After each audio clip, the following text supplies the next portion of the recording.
Hello दोस्तों, 2024 शुरू होते ही एक कार्टून बहुत ज्यादा वायरल हो रहा है और कुछ लोगों का मानना यह है कि ये कार्टून फ्यूचर प्रेडिक्ट कर सकता है। जैसे 2020 में जो कोविड पैंडेमिक आया था जिससे पूरी दुनिया लॉकडाउन में चली गई थी, उसे इस कार्टून ने 1993 में ही प्रेडिक्ट कर लिया था कि ऐसा कुछ फ्यूचर में एक बहुत बड़ी पैंडेमिक आने वाला है। और 2017 जब डोनाल्ड ट्रंप यूएस के प्रेसिडेंट बने थे, इसे भी इस कार्टून ने बहुत पहले ही प्रेडिक्ट कर लिया था। तो दोस्तों चलिए जानते हैं कि क्या ये सब एक मिथ है या फिर सच में द सिम्पसन फ्यूचर प्रेडिक्ट कर सकता है।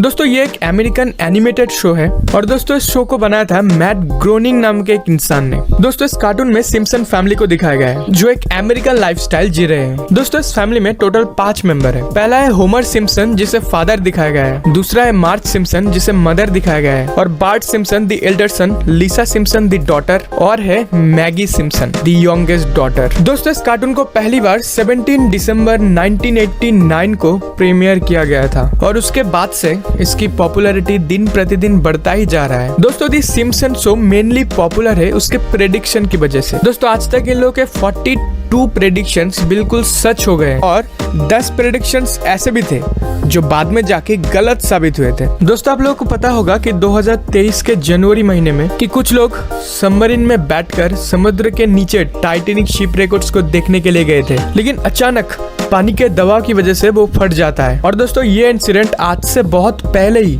2006 के एक एपिसोड में सिम्पसन प्रेडिक्ट कर लिया था, जिसमें होमर सिम्पसन खुद पानी के अंदर जाता है एक सबमरीन में, लेकिन अचानक वो सबमरीन फट जाता है। लेकिन एक प्रॉब्लम है कि इस कार्टून में होमर सिम्पसन को कुछ नहीं होता, 3 दिन बाद उसका होश आ जाता है। लेकिन 2023 के रियल इंसिडेंट में कोई भी नहीं बचा था। The God particle prediction. दोस्तों ये तो अपने बचपन में जरूर पढ़ा होगा कि हमारे आसपास जो भी चीजें हैं ये सब कुछ इलेक्ट्रॉन, प्रोटॉन और न्यूट्रॉन की वजह से है। मतलब हर एक चीज इन तीनों से ही बनती है। दोस्तों पहले एक थियरी आई थी जिसमें बताया गया था कि इलेक्ट्रॉन, प्रोटॉन और न्यूट्रॉन के अलावा और एक चीज है जो एटम के अंदर मौजूद होते हैं और ये चीज एटम को मास देते हैं। और दोस्तों ये चीज जिसकी वजह से एटम को मास मिलता है, इसका नाम रख दिया गया था हिग्स बोसॉन। और दोस्तों हिग्स बोसॉन की आइडिया 1964 में आया था और उसके बाद साइंटिस्ट ने इतने साल बाद 2012 में इस पार्टिकल को डिस्कवर किया और इसकी वैल्यू निकालने के लिए एक बहुत ही बड़ा मशीन जिसे नाम दिया गया है लार्ज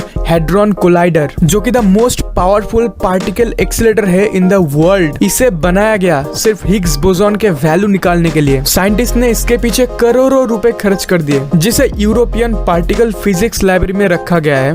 और दोस्तों आपको वैल्यू क्या मिला पता है? तो द सिम्पसन शो में एक 1998 के सीजन 10 के सीजन 2 एपिसोड में होमर सिम्पसन को दिखाया जाता है जो कि अपने ही गराज में एक इक्वेशन को निकालने में लगा है और उसने ब्लैक बोर्ड में जो इक्वेशन लिखा होता है वही होता है हिग्स बोसॉन की वैल्यू। अब सोचो ये क्या एक कोइंसिडेंट हो सकता है? दोस्तों 1995 के सीजन 6 के 19 एपिसोड्स में शो में देखा जाता है कि वहाँ पे ह्यूज और भी बहुत सारे लोग लिसा के वेडिंग पे आए होते हैं और वहाँ पे वही लोग फ्यूचर टेक के बारे में बात कर रहे होते हैं और वहीं पे एक सीन देखा जाता है जहाँ पे ह्यूज अपने वॉच के साथ बात कर रहा होता है। अब ये तो आपको बताने की जरूरत नहीं है कि आज के टाइम पे एक स्मार्ट वॉच कितना कुछ कर सकता है, लेकिन ये फ्यूचरिस्टिक टेक्नोलॉजी को भी सिम्पसन ने बहुत पहले ही प्रेडिक्ट कर लिया था। अब इसके बाद है winning the Nobel prize in economics. तो अब 2012 के सीजन नंबर 23 और एपिसोड 22 में ये दिखाया जाता है कि लिसा सिम्पसन स्प्रिंगफील्ड में लेडी गागा के शो देखने जाती है और इसमें लेडी गागा ऑडियंस के ऊपर से फ्लाई करते हुए आते हैं और ये कॉन्सेप्ट चलते वक्त पियानो म्यूजिक भी बज रही थी। और 2017 के सुपर बोल कॉन्सर्ट में लेडी गागा सच में ऑडियंस के ऊपर से ठीक वैसे ही उनकी एंट्री होती है जैसे अब दोस्तों ये तो आपको बताइए कि वर्ल्ट डिज्नी और फॉक्स का मर्जिंग हो गया है, लेकिन क्या दोस्तों आपको पता है कि ये भी सिम्पसन ने प्रेडिक्ट कर लिया था? In the episode of 1998 season 10 के 5वें एपिसोड में होमर सिम्पसन एक फोन कॉल में बात कर रहे होते हैं कि वो मूवी देखने जाने वाले होते हैं और उस एपिसोड के अगले ही सीन में ये दिखा जाता है